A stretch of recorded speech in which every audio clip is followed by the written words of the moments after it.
ఎంతో కొంత human touch లేకపోతే ఒక మనిషికి తన సినిమాలలో ఆ హ్యూమన్ ఎమోషన్ అనేది డీల్ చేయడం చాలా కష్టం.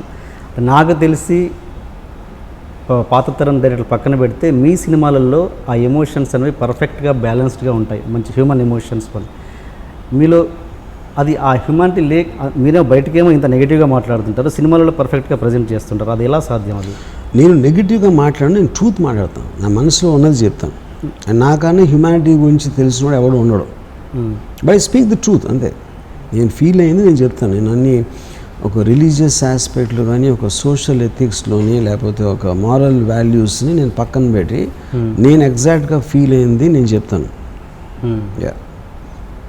సో ఆర్జీవికి మోరల్ వాల్యూస్ ఉన్నాయి? నో, లేవు. మారల్ వాల్యూస్ అనేది నాకు అర్థం అవ్వాలి, ఎవడో చెప్పాడు కాబట్టి. ఇప్పుడు ఫర్ ఎగ్జాంపుల్ మీరు నాకు ఎవరైనా గుడ్ మార్నింగ్ చెప్తే నాకు చిరాకు వస్తుంది, ఎందుకని మనకి తిరిగి గుడ్ మార్నింగ్ చెప్పాలి. నువ్వు గుడ్ మార్నింగ్ చెప్పిన వల్ల నా మార్నింగ్ గుడ్ అవ్వదు, నేను చెప్పిన వల్ల నీ మార్నింగ్ గుడ్ అవ్వదు. అలాంటప్పుడు వేస్ట్ఫుల్ కాన్వర్జేషన్ నాతో ఎప్పుడు చేయొద్దని చెప్తాను నేను. అప్పుడు ఇంత చిన్నదానికి ఇంత పెద్ద ఇది ఇవ్వాలంటే అది నా ఇష్టం. ఎందుకంటే నేను నా ప్రతి సెకండ్ నా లైఫ్లో I want to enjoy that. I don't want to waste it for anyone. ఒక నీడ్లెస్ కాన్వర్జేషన్ దాంతో. సో అలాంటప్పుడు ఆబ్వియస్లీ మీరు ఒక దేవుడు ఆస్పెక్ట్, సోషల్ ఆస్పెక్ట్లో ఇప్పుడు కంట్రీ, దేశభక్తి. నాకు దేశభక్తి లేదు. నా పక్కింటోడు అంటే నాకు ఇష్టం ఉండదు. ఇంక దేశం అంటే ఏంటి ఇష్టం? సో నాకు I know the aspect of it. దానివల్ల నేను అట్లా మాట్లాడతాను. తెలియకుండా ఊరికనే ఒక ప్రోగ్రామ్ రోబోస్ లాగా ఇలా అయితే ఇక్కడ దండం పెట్టాలి, అక్కడ నమస్కారం పెట్టాలి, ఇక్కడేమో అదేంటి జనగణమన వస్తే లేచి నుంచోవాలి అనే ఒక ప్రోగ్రామ్డ్ షీప్ మెంటాలిటీ నేను అసలు కేర్ చేయను. ఓకే. అంటే ఎమోషన్స్ అంత పర్ఫెక్ట్గా ఉంటాయి, ఇంత రూడ్గా ఇంత స్ట్రైట్ ఫార్వర్డ్గా ఉండే మనిషి అంత ఎమోషన్స్ క్యాప్చర్ ఎలా చేయగలరు అన్నది నా పాయింట్. అందుకనే చేయగలుగుతాను నేను. ఎమోషన్స్ని కంట్రోల్ చేస్తాను, ఎమోషన్స్ని నన్ను కంట్రోల్ చేయనివాను. అప్పుడే అందుకని నాకు అర్థం అవుతాయి ఎమోషన్స్. ఎమోషన్స్లో మీరు ఎప్పుడైతే మునిగిపోయారో దాని లోపల మునిగిపోయి చచ్చిపోతారు. పైనుంచి అబ్జర్వ్ చేసినప్పుడు ఒక దానిపైన బోట్ ఏదాలా, లేకపోతే ఒక బోట్ తయారు చేయొచ్చా, రాఫ్ట్ తయారు చేయొచ్చా, ఇట్లాంటి ఐడియాలు వచ్చి మీకు వాటర్ అనేది అర్థమవుతుంది. వాటర్ లోపల ఉంటే అర్థమవుతుంది వాటర్. ఓకే. ఇంత అంటే మీరు దీన్ని ఎంతవరకు తీసుకుంటారో, ఇంత మీకు ఇచ్చిన ప్రేక్షకులకి కానీ సినిమా ఇండస్ట్రీకి కానీ మీరు మళ్ళీ తిరిగి ఏమి ఇవ్వాలనుకుంటున్నారు? నేను తీసుకుంటాను కానీ ఎప్పుడు ఎవరికి ఇవ్వను. సో ప్రేక్షకులకి, సొసైటీ ప్రేక్షకు నా సినిమా నచ్చితే చూస్తారు, లేకపోతే చూడరు. అంతగా నీకేంటి? ఓకే. మిమ్మల్ని ఈ స్థాయిలో నిలబడిపోయి అట్లీస్ట్ ఇండస్ట్రీకి ఇండస్ట్రీ అనేది ఉండదని. ఇండస్ట్రీ అనేది కేవలం మీడియాలో ఒక వర్డ్. అది ఇండస్ట్రీ ఏంటి? ఇండస్ట్రీ అంటే మీనింగ్ ఏంటి అసలు? అది ఎవడో వచ్చా డబ్బులు పెట్టి సినిమా ఎవడో యాక్ట్ చేస్తున్నాడు, ఎవడో కెమెరా చేస్తున్నాడు, ఇంకోటి ఎవడో ఏదో చేస్తాడు. వాళ్ళ బతుకులు వాళ్ళు బతుకుతున్నారు. వాళ్ళందరూ చేసిన ఒక ప్రోడక్ట్ వస్తుంది. ఆ ప్రోడక్ట్ని సినిమా కొంతమంది చూడొచ్చు, బాగా చూడొచ్చు, చూడకపోవచ్చు. ఇది తప్పిస్తే ఇండస్ట్రీ అనేది ఏమి ఉండదు. రోడ్డు మీద అందరూ నడుస్తున్నారు కాబట్టి రోడ్డు ఇండస్ట్రీ అవ్వదు కదా. అందరూ ఎవరి పనులు వాళ్ళు వెళ్తున్నారు రోడ్డు మీద. Same thing happens with cinema. Telugu cinema చరిత్ర తీసుకుంటే ఖచ్చితంగా శివ అనే సినిమా ఉంటుంది. మీరు నమ్మినా నమ్మకపోయినా శివ అనే ఒక సినిమాకి ఒక పేజ్ ఉంటుంది. అలా ఒక 50 years తర్వాత ఆర్జీవికి ఇండస్ట్రీలో ఏ ప్లేస్ ఉంటుంది? ఇప్పుడు మన పాత తరం వల్ల చెప్పుకుంటుంటాం. ఇప్పుడు నేను చచ్చిపోయిన ఒక సెకండ్ తర్వాత ప్రపంచం అంతా మాయమైపోయినా కూడా నేను కేర్ చేయను. 50 years తర్వాత ఏంటి నేను అనేది ఐ డోంట్ కేర్. ఇంకొకరు నా గురించి ఏం ఆలోచిస్తారని నేను పట్టించుకోను. ఓకే. మీకు ఇండస్ట్రీలో అత్యంత ఇష్టమైన వ్యక్తి, మీరు క్లోజ్ స్నేహితుడు వాడను? ఎవ్వరూ లేరు. ఓకే. ఇండస్ట్రీలో కాదు, ఎక్కడ ఎవరు లేరు. ఓకే. అమితాబ్ బచ్చన్ గారు ఫోటో పెట్టడానికి కారణం? ఇది రిప్రజెంట్ అమితాబ్ బచ్చన్ ఫోటో కాదు, సర్కార్ ఫోటో. అది సర్కార్ అనేది ఒక థాట్, అది అదొక పవర్, అదొక ఫిలాసఫీ. ఓకే. అందుకోసం పెట్టారు. మీ తర్వాత వచ్చిన మీ అసిస్టెంట్స్ కూడా ఆల్మోస్ట్ మీలో ఎంతో కొంత పావుమందమో సగమో ఎంతో కొంత ఖచ్చితంగా మీ ఇది ఉంటుంది, మీ ప్రభావం వాళ్ళ మీద ఖచ్చితంగా ఉంది. జేడీ కావచ్చు, తేజ కావచ్చు, చాలామంది. అంటే మీరేంటి మీ అసిస్టెంట్స్ని మీ దగ్గరికి వచ్చాక అలా మారుతారా, లేదా మీరు అలాంటి అసిస్టెంట్స్నే చూస్ చేసుకుంటారా? ఎలా? చాలామంది ఐ థింక్ 2 factors ఉండొచ్చు. ఎందుకంటే నేను ఇండిపెండెంట్ వ్యక్తుల్ని నేను ఎక్కువ ఇష్టపడతాను. అతను డిసిషన్ తీసుకుని లేకపోతే ఒక యాటిట్యూడ్ ఉన్న మనుషులను ఎక్కువ ఇష్టపడతాను. తర్వాత నన్ను చూసినప్పుడు నా బిహేవియర్ బట్టి ఒక్కొక్కసారి అలా ఇన్ఫ్లుయెన్స్ అవ్వచ్చు. ఎందుకంటే చాలాసార్లు నాకు చెప్తూ ఉంటారు అసిస్టెంట్లు నన్ను ఇమిడియేట్ చేస్తూ ఉంటారు అని. అది ఒక స్ట్రాంగ్ పర్సనాలిటీ ఉన్నప్పుడు ఒక్కొక్కసారి అవ్వచ్చు అది కానీ అది జనరలైజ్ చేయను. కొన్ని ఈ ఫ్యాక్టర్ అలా న్యాచురల్గా వాళ్ళు ఉండొచ్చు, లేకపోతే ఒక ఇన్ఫ్లుయెన్స్ కూడా ఉండొచ్చు ఒకసారి. జేడి మిమ్మల్ని విపరీతంగా ఫాలో అవుతున్నట్టు కదా, మైండ్ సెటప్ కూడా. ఈవెన్ అతనికి ఏదైనా ఎప్పుడైనా గీతోపదేశం చేశారా ఏంటి? నేను ఎప్పుడు ఎవరు గీతోపదేశం, నేను చేసే ఒకే గీతోపదేశం వినొద్దని. ఏంటది? ఎవరికి వినొద్దు? నేను చేసే ఒకే గీతోపదేశం వినొద్దు అని. వినొద్దు. ఓకే.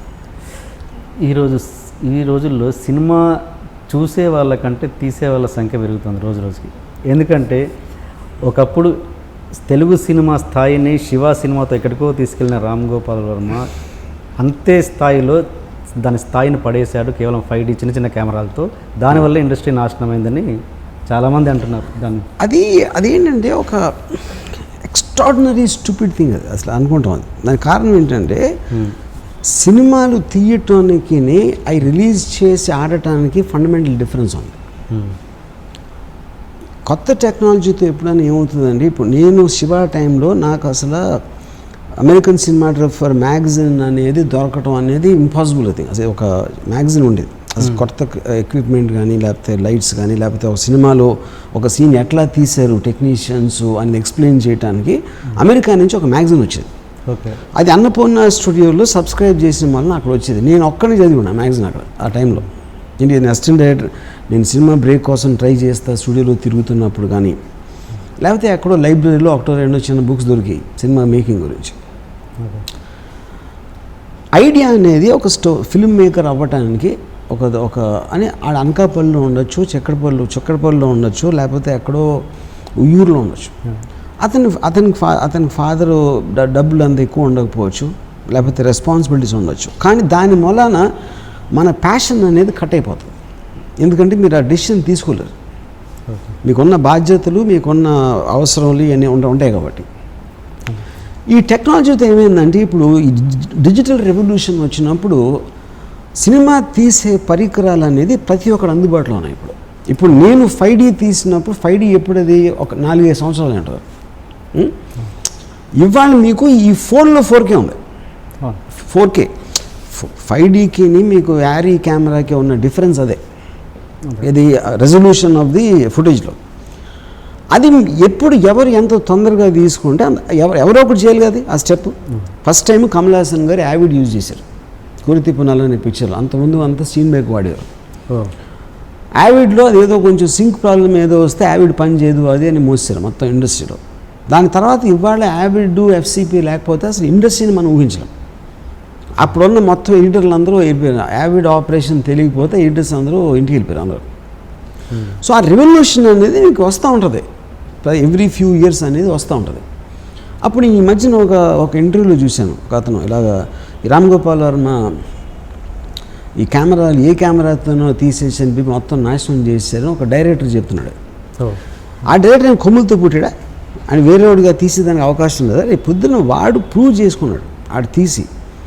వాడు తీసిన విధానం ఆ కంటెంట్ నచ్చినప్పుడు రేపు పొద్దున్న 5D కాకపోతే వాడు అమెరికా వెళ్ళి అవతార్ తీయచ్చాడు. వాడి టాలెంట్కి సంబంధించిన విషయం అది. ఓకే. సో డెమోక్రటైజేషన్ అనేది ఎవరికి ఏమి అనిపించినా వాళ్ళు తీయటానికి వాడికి పరికరాలు ఇవ్వాలి. ఎడ్యుకేషన్ మీరు ఇచ్చినట్టు ఇది ఇచ్చినట్టు ఏదైనా సొసైటీలో ప్రతి ఒక్కరికి దొరకాలి. దొరికిన తర్వాత వాడు దాన్ని ఉపయోగించుకొని మిగతా వాళ్ళని ఎలా మెప్పిస్తారు అన్న దాని మీద వాడి టాలెంట్ సినిమా కొన్న గొప్పతనం ఉంటుంది. కానీ వాడు తీసిన మనం ఉండదు. అది అర్థం చేసుకోరాడు. మీరు 100 కాదండి 1000 సినిమాలు తీయండి, 10,000 సినిమాలు తీయండి. కానీ మీరు తీసిన తర్వాత అది రిలీజ్ చేయడానికి ఎవరో థియేటర్ ఇవ్వడానికి నచ్చడానికి జనాలకి దాంట్లో ఎన్ని వస్తాయి మీకు? మళ్ళీ అవి 100 ఉంటాయి. మీరు 10,000 తీసినా 100 వస్తాయి బయటికి. అండ్ అఫ్కోర్స్ మీతో ట్రావెల్ చేసిన ఒక వ్యక్తి నాకు చెప్పారు ఏంటంటే మీ ఇన్నర్ థాట్ ఏంటంటే దీంట్లో ఓకే ఈ 5D దీన్ని వాడడం వల్ల మొత్తం స్క్రాప్ అంతా పోద్ది. ఏం పోతుంది? స్క్రాప్ ఎవరెవరో కొన్ని 100 మంది వచ్చి తీసినా కూడా దానిలో ఇక్కడ డిసైడ్ అయిపోతుంది. ఏ మెటీరియల్ ఇప్పుడు సినిమా అనేది ఒక ప్రోడక్ట్ అండి. మీరు ఒక షాప్కి వెళ్తారు, ఎన్నో రకాల మెటీరియల్స్ ఉంటాయి. గ్లాసులు ఉంటాయి, ఇది ఉంటాయి, రకరకాల 10 రకాల గ్లాసులు అమ్ముతారు, ఇది అమ్ముతారు, ఎన్నో మ్యానుఫ్యాక్చర్ చేస్తూ ఉంటారు మొత్తం దేశంలో. అవన్నీ అసలు ఎవరు చేస్తున్నారు, ఎవరు కొంటున్నారు, మీకు ఏమైనా ఐడియా ఉందా? అసలు ఫైనల్గా వాడు చేసేదానికి సేల్ దానికి దాంట్లో ఒక ఈక్వేషన్ ఉంటుంది. సినిమా కూడా అంతే. మీరు కమర్షియల్ ఎందుకంటే కొంతమంది మనుషులు కష్టపడి వాళ్ళు ఏదో చేస్తున్నారు, వాళ్ళు నమ్మింది వేరే వాళ్ళకి నచ్చుతుందా లేదా అనేది మీరు ఒక మామూలు ప్రోడక్ట్కి సినిమాకి ఏమి తేడా ఉండదు, సేమ్ ఉంటుంది అది. ఓకే. సో ఇప్పుడు అసలు ఏమి సినిమా అంటే ఏమి నాలెడ్జ్ లేని వాళ్ళు ఇండస్ట్రీకి వస్తున్నారు, దానివల్ల ఈ ఎఫెక్ట్ ఏం ఎలా వస్తుంది అదే నేను చెప్తున్నాను ఇప్పుడే మీకు. నేను ఇప్పుడే చెప్పాను కదా మీకు, ఆడి సినిమా తీసాడు అంతే, ఆడి దగ్గర ఉంది. రేపు పొద్దున్న ఒక డిస్ట్రిబ్యూటర్ చూశాడు, ఇది భలే ఉంది అన్నాడు, భలే ఉంది అనుకుని ఆడి రిలీజ్ చేశాడు. అది హిట్ అవ్వచ్చు లేకపోతే అవ్వకపోవచ్చు. That is the same thing for every film. కానీ అది ఫిల్మ్ ఉన్నప్పుడు ఇంత ఉండదుగా, ఈ ఫిల్మ్ ఉన్నప్పుడు అది కష్టం కదండి. డిజిటల్ టెక్నాలజీ దాని ముందు నేను ఇప్పుడు రక్త చరిత్రలో ఫస్ట్ టైం నేను డిజిటల్ కెమెరా వాడింది. అందరూ ఏమో దాంట్లో డెప్త్ ఆఫ్ ఫీల్డ్ ఉండదు, లాటిట్యూడ్ ఉండదు, అది ఇది అని చెప్పారు. ఓకే. చెప్పిన తర్వాత ఇప్పుడు అసలు ఫిల్మ్ అనేది మర్చిపోయారు. ఫిల్మ్స్ ల్యాబ్స్ అన్ని మూసేశారు మొత్తం. కొడాక్ కంపెనీ క్లోజ్ అయిపోయింది. ఇది నేను 5 years back I predicted that. అదే 5D ఉంది. దొంగల మూట ఫ్లాప్ అయింది కాబట్టి 5Dని బ్లేమ్ చేశారు. ఈరోజు దొంగల మూట అనే సినిమాని 5Dలో తీసాను. అవును, అది ఫ్లాప్ అయింది కాబట్టి 5D కెమెరాతో చుట్టేస్తున్నారు. అదే కెమెరాతో ఈ రోజుల్లో అనేది మారుతీది సూపర్ హిట్ అయింది సినిమా. దొంగల మూట ఆరిఫ్ 5లో చేసిన అంతే ఆడేది, ఈ రోజుల్లో ఆరిఫ్ 5 చేసిన అంతే హిట్ అయ్యేది. అది సినిమా కంటెంట్ కానీ కెమెరాకి సంబంధం లేదు అది. మరి అంత ఎంకరేజ్ చేసిన మీరు మళ్ళీ తర్వాత తక్కువ బడ్జెట్ కదా 5Dని ఎందుకు కంటిన్యూ చేయలేదు మీరు? మళ్ళీ 5D అనేది అవుట్డేటెడ్ ఎక్విప్మెంట్ అండి. 5D కన్నా చీపర్ కెమెరాస్ వచ్చినాయి. ఇప్పుడు చెప్తున్నాను నేను, లాట్ ఆఫ్ పీపుల్ సెల్ ఫోన్తో చేస్తున్నారు సినిమాలు ఇప్పుడు వరల్డ్ వైడ్. ఎక్స్ట్రాడినరీ ఏంటి ఇప్పుడు ఏంటి, నేను రక్త చరిత్ర తీసినప్పుడు ఎవరైతే అన్నారో రెడ్ ఎపిక్ రెడ్ 1 కెమెరాతో చాలా చీప్ క్వాలిటీ అది 2K రెజల్యూషన్ అని చెప్పారు. అదే సంవత్సరం స్లమ్ డాగ్ మిలియనీర్కి 1 grade తక్కువ రెడ్ ఎపిక్ అన్న తక్కువ కెమెరా SI2K అనే దానికి ఆస్కార్ అవార్డు వచ్చింది ఫోటోగ్రఫీ. నేను టెక్నాలజీ ఇన్ని ఇయర్స్ అయినా I will be the first guy to understand what's happening in the world అనేది. Mac is the most richest company. 30 years of Mac అనేది ఒక యాడ్ చేశారండి, లాస్ట్ ఇయర్ రిలీజ్ అయింది. Short complete with iPhone. ఎందుకు iPhone ఏం చేయగలుగుతుందని ఆడికి తెలుసు, మనం మాట్లాడటం తప్పి ఎక్కడ సెల్ఫీలు తీయడం తప్పితే మనకు తెలియదు. ఐఫోన్ యాక్చువల్గా ఏం చేయగలుగుతుంది అనేది ఆబ్వియస్లీ కనిపెట్టిన వాళ్ళకి తెలుస్తుంది. ఓకే. మళ్ళీ బిగినింగ్ డేస్కి వస్తే మీరు మణిరత్నం గారితో గాయం అండ్ రెండు సినిమాలు వర్క్ చేశారు, తిరుడా దొంగ. అది చేసిన తర్వాత మళ్ళీ మీరు ట్రావెల్ అవ్వలేదు అంటే ఏంటి ఎనీ అదర్ రీజన్? వాటిలో కూడా ఏం వర్క్ చేసి ఇద్దరం కలిసి ఒక సోరీ డిస్కషన్కి వెళ్ళాం. నేను చెప్పిన ఐడియా ఏది ఆయనకు నచ్చలేదు, ఆయన చెప్పిన ఐడియా నాకు నచ్చలేదు. కేవలం ఫ్రెండ్లీగా ఇద్దరు పేర్లు వేసుకున్నాం అంతేగాని తిరుడా నా కంట్రిబ్యూషన్ లేదు, గాయంలో ఆయన కంట్రిబ్యూషన్ లేదు. ఓకే. అసలు అంటే అంత ఆయనది మీకు అసలు ఇది కదా, అందుకనే జరగలేదు. ఆయన భిన్న స్లో మీన్స్ సెన్సిటివ్, మీరు కొంచెం అది కదా, అందుకే మళ్ళీ అంటే ఇప్పటికీ మీ రిలేషన్ కదా. అప్పుడు కూడా లేదన్నా, అప్పుడు కూడా ఫ్రెండ్లీగా మాడుతూ ఉంటాం అంతే. ఇప్పుడు క్రియేటివ్గా ఇప్పుడు నేను ఆయన స్టోరీస్ నాకు నచ్చవు, నా స్టోరీస్ ఆయనకి నచ్చవు, ఇంకేం కంట్రిబ్యూషన్ అప్పుడు ఇంకేం ట్రావెల్. నాకు అక్కడక్కడ మణిరత్నం గారి సినిమాలు కొన్ని సీన్లు నచ్చాయి, ఆయనకి నా షార్ట్లు కూడా నచ్చవు. సీన్లు పక్కన పెట్టండి, సినిమాలు నచ్చవు, సీన్లు నచ్చవు, షార్ట్లు కూడా నచ్చవు. ఆయనకి శివ కూడా నచ్చలేదు సినిమా. ఓకే. మీకు ఆయనలో నచ్చిన సినిమాలు ఏంటి? ఏదో కొన్ని పాటలు అక్కడక్కడ some songs I like and some. మీకు నచ్చిన డైరెక్టర్ అండి ఇప్పుడు ప్రజెంట్ డైరెక్టర్స్లో? యాక్చువల్లీ నాకు ఫారిన్ ఫిల్మ్స్ ఎక్కువ, తెలుగు అసలు నేను చూడను సినిమాలు. రాజమౌళి గారి గురించి బాగా చెప్తారు కదా మీరు? ఓకే. రాజమౌళి సినిమా కన్నా నేను అప్పుడు చెప్పాను, రామ్యూజియంలో నేను చెప్పినప్పుడు కూడా బాహుబలి చూడమని చెప్పాను నేను. Okay. I like his vision, I like the way that is taking forward cinema. నాకు సినిమాలో ఇష్యూస్ ఉండొచ్చు, okay, as a film maker, as a visionary, as a person అంటే ఒక లిమిట్స్ని పుష్ చేస్తున్న మనిషిగా నాకు చాలా రెస్పెక్ట్ రాజమౌళి అంటే.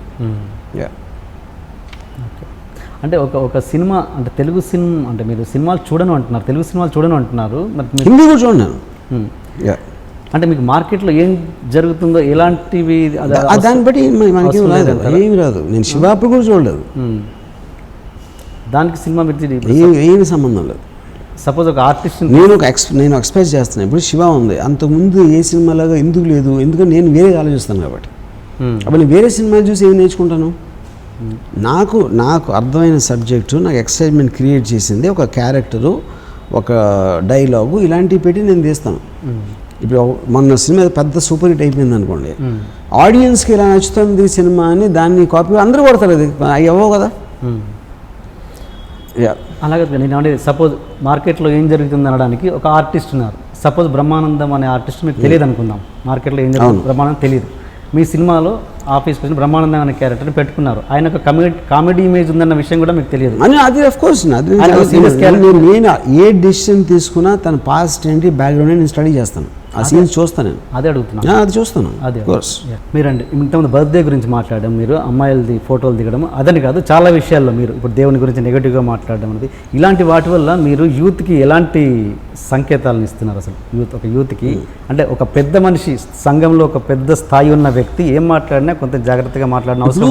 యూత్ అనేది అండి, యూత్ పిల్లలు అనేది అంత మన మైండ్లో ఉంటుంది. నేను చిన్నప్పుడు మా ఫాదర్ జేబులో డబ్బులు దొంగిలించాను. పిల్లలు ఇన్నోసెంట్, వాళ్ళకి ఏమీ తెలియదు, అది పెద్ద మూర్ఖత్వం. ఫస్ట్ ఆఫ్ ఆల్ నేను మా అమ్మ హోంవర్క్ చేయాలంటే మా అమ్మ మీద కోపం వచ్చింది నాకు.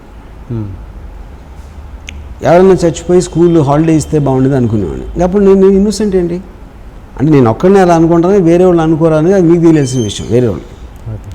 తర్వాత టీనేజ్ వచ్చినప్పుడు లేకపోతే యూత్ ఉన్నప్పుడు మా ఏజ్లో అంటే మా టైంలో కూడా వీ ఆల్ నో ఎవ్రీథింగ్. ప్రతి ఒక్కడికి అది ఇండిపెండెంట్ అభిప్రాయం ఉంటుంది. ఇవాళ ఉన్న సోషల్ మీడియా దాంట్లో యూత్ అనేది సెపరేట్గా ఎవడో ఇన్ని నేర్చుకుంటారు అనుకుంటే అంతకన్నా బుద్ధితో కూడా ఉండదు. You all know everything what they want to do. Okay, ఇంకోటి చెప్తే తప్పితే వద్దు బాబు బాగా చదువుకోండి అని చెప్తే వినటానికి ఎవ్వడు లేడు అక్కడ, భాషను పట్టేసుకుని కూర్చుని వినటానికి. All the youth know much more then the elders. అంటే ఒక ఇమేజ్ ఉన్న వ్యక్తి ఒక మాట మాట్లాడితే ఏముండదు, ఎవరు వినరు. నేను విన్నానా 20 years బ్యాక్ నేను వినలేదు, ఇప్పుడు ఎవరంటారు చెప్పండి అసలు. అంటే ఆ టైంలో ఏంటి అట్లీస్ట్ మాకు మా ఫాదరో మదరో టీచరో ఇలాంటి 4-5 సోర్సెస్ తప్పిస్తే వేరే విధంగా ఇన్ఫర్మేషన్ రావడానికి ఛాన్స్ లేదు. అలాంటప్పుడే మేము వినకుండా మేము వస్తే ఇప్పుడేమో మీకు 1000 సోర్సెస్ ఉన్నాయి ఇన్ఫర్మేషన్ రావడానికి, ఇంటర్నెట్ నుంచి కానీ మీ సెల్ ఫోన్ నుంచి కానీ రకరకాల దాంట్లో నుంచి. మీ నంబర్ ఆఫ్ సోర్సెస్ పెరిగిన కొద్దీ మీకు ఇండిపెండెన్స్ పెరిగిపోద్ది. ఇట్స్ వెరీ వెరీ రిలేటెడ్ అది. సో మీరు ఏ మాట చెప్పినా నమ్మొద్దు యూత్, ఇంత ఏ మాట చెప్పినా మిమ్మల్ని ఫాలో అయ్యాల్సిన అవసరం లేదని అవ్వరు. That's why I'm saying. ఒకవేళ ఎవరైనా ఉంటే ఇంకా అలాంటి వాళ్ళు గొర్రెల మందాళ్ళు అంతే. నిర్మాత రాము గారి దగ్గరికి ఒక ఫ్లాప్ డైరెక్టర్, ఒక హిట్ డైరెక్టర్ ఇద్దరు వచ్చేసి 2 కథలు చెప్పాక ఫ్లాప్ డైరెక్టర్ ఏంటది నిర్మాత రాము గారి దగ్గరికి, మీ దగ్గరికి ఒక నిర్మాతగా నాట్ డైరెక్టర్, ఒక నిర్మాత రాము గారి దగ్గరికి ఒక ఫ్లాప్ డైరెక్టర్, ఒక hit director, super hit director వచ్చారు. ఫ్లాప్ డైరెక్టర్ చెప్పిన కథ చాలా సూపర్గా ఉంది, హిట్ డైరెక్టర్ వచ్చిన డైరెక్టర్కి అతను అతి మామూలు చెత్తగా ఉంది. మీరు దేనికి ప్రిఫరెన్స్ ఇచ్చి సినిమా తీస్తారు? ఇక్కడ 2 points. కమర్షియల్గా ఆలోచిస్తే సూపర్ హిట్ డైరెక్టర్ కాబట్టి అతని పేరు మీద బిజినెస్ అవుతుంది, అలా నేను ఎప్పుడు ఆలోచన. I'm just giving a thought process. ఇంకోటి ఏంటి, స్టోరీ మీకు తెలుస్తుందా లేకపోతే సూపర్ హిట్ తీసాడు కాబట్టి అతనికి తెలిసి ఉంటుంది అనే ఒక దాంతో ఒక ఆస్పెక్ట్ ఉంటుంది. పర్సనల్గా నా యాటిట్యూడ్ ఎందుకంటే నేను ఎప్పుడు ప్రొడ్యూసర్గా ఆలోచించను. నా పేరు ప్రొడ్యూసర్గా వచ్చి ఉండొచ్చు కానీ నా మెంటాలిటీ ఎప్పుడు ప్రొడ్యూసర్గా ఆలోచించను. అప్పుడు డెఫినెట్లీ నాకు ఎక్సైట్మెంట్ వచ్చిన స్టోరీ నేను చేస్తాను. ఓకే, కానీ ఆ వర్డ్ ప్రొడ్యూసర్ని అటాచ్ చేయడం అనేది ఆ ప్రొడ్యూసర్ వర్డ్కి తప్పు. ఐ మీన్ దాన్ని ఒక అవమానపరిచినట్టు నా దాంట్లో. ఇప్పటివరకు ఎన్ని ఫ్లాపులు తీసినా కూడా చాలామంది యూత్లో ఏమంటారంటే మేము ఇప్పటికీ రామ్ గోపాల్ వర్మని చూసి ఇండస్ట్రీకి వచ్చామని చెప్తున్నారు చాలామంది. అంటే ఏంటంటే అదే మరి ఇప్పుడు చాలామంది సక్సెస్ఫుల్ డైరెక్టర్స్ ఉన్నారు, పేర్లు వద్దు కానీ పెద్ద పెద్ద సూపర్ హిట్స్ తీశారు, పెద్ద పెద్ద బడ్జెట్లు తీశారు. వాళ్ళు ఏమంటారంటే వాళ్ళు అసలు ఇంత సక్సెస్లు ఇచ్చినా కూడా ఆయన ఒక గాడ్గా ఉంటున్నారు ఇండస్ట్రీలో, ఏంటి మ్యాజిక్ అసలు?